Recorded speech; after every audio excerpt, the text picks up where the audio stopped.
മിഥുനം സിനിമയിലെ സേതുമാധവനെ ഓർമ്മയുണ്ടോ?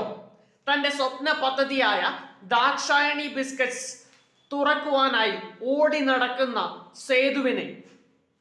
അദ്ദേഹം ഒരു കാലഘട്ടത്തിലെ ഇന്ത്യൻ വ്യവസായികളുടെ പ്രതിനിധിയാണ്. 1991 വരെ ഇന്ത്യയിൽ പല വ്യവസായങ്ങളും സ്വകാര്യ മേഖലയ്ക്ക് അന്യമായിരുന്നു. അവ പബ്ലിക് സെക്ടറിന് വേണ്ടി മാത്രം റിസർവ് ചെയ്തു വച്ചിരുന്നു.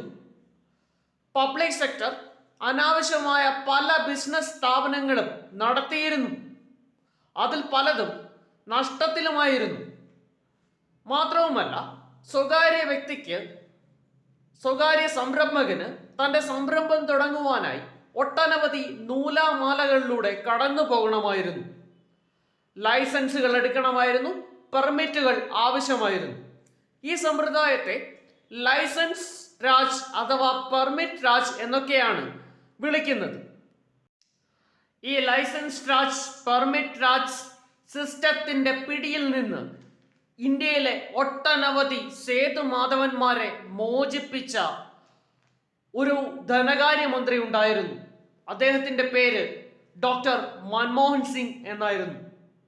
നരസിംഹറാവു മന്ത്രിസഭയിൽ ധനകാര്യമന്ത്രി ആയിരിക്കുമ്പോൾ ഡോക്ടർ മൻമോഹൻ സിംഗ് നടപ്പിലാക്കിയ ലിബറലൈസേഷൻ, പ്രൈവറ്റൈസേഷൻ, ഗ്ലോബലൈസേഷൻ നയങ്ങളാണ് പിൽക്കാല ഇന്ത്യയുടെ തലവര മാറ്റി എഴുതിയത്.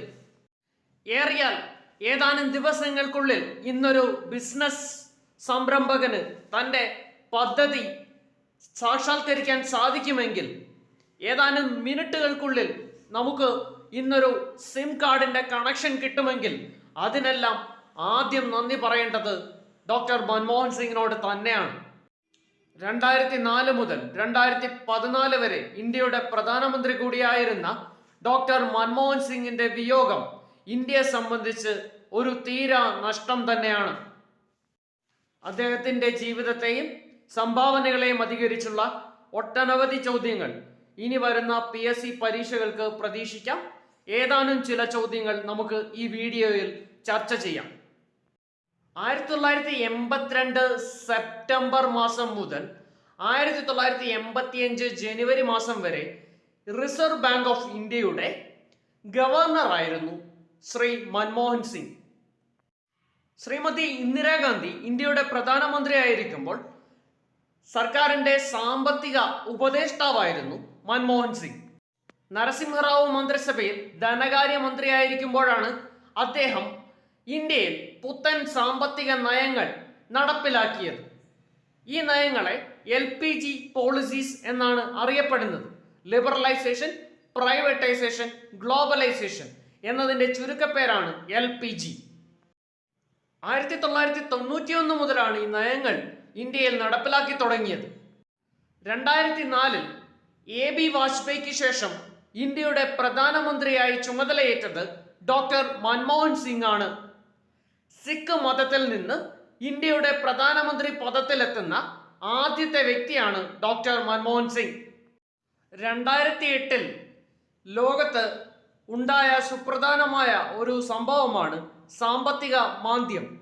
ഈ സാമ്പത്തിക മാന്ദ്യത്തിൽ ഇന്ത്യക്ക് ഒരുവിധം പിടിച്ചു നിൽക്കാൻ സാധിച്ചത് മൻമോഹൻ സിംഗിനെ പോലെ സാമ്പത്തിക ശാസ്ത്ര വിശാരദനായ ഒരു വ്യക്തി പ്രധാനമന്ത്രി പദത്തിൽ ഇരുന്നത് കൊണ്ട് കൂടിയാണ്.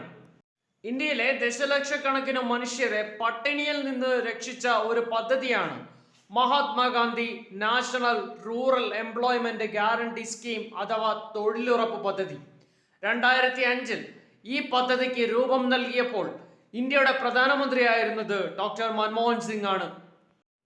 2008 ഇന്ത്യയും അമേരിക്കയും തമ്മിൽ ആണവ കരാർ ഒപ്പിട്ടപ്പോൾ ഇന്ത്യയുടെ പ്രധാനമന്ത്രിയായിരുന്നത് മൻമോഹൻ സിംഗ് അല്ലാതെ മറ്റാരുമായിരുന്നില്ല.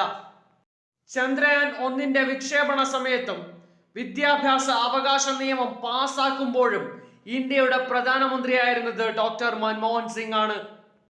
ആധാർ കൊണ്ടുവന്നതും വിവരാവകാശ നിയമം നടപ്പിലാക്കിയതും അദ്ദേഹത്തിന്റെ കാലഘട്ടത്തിലാണ്.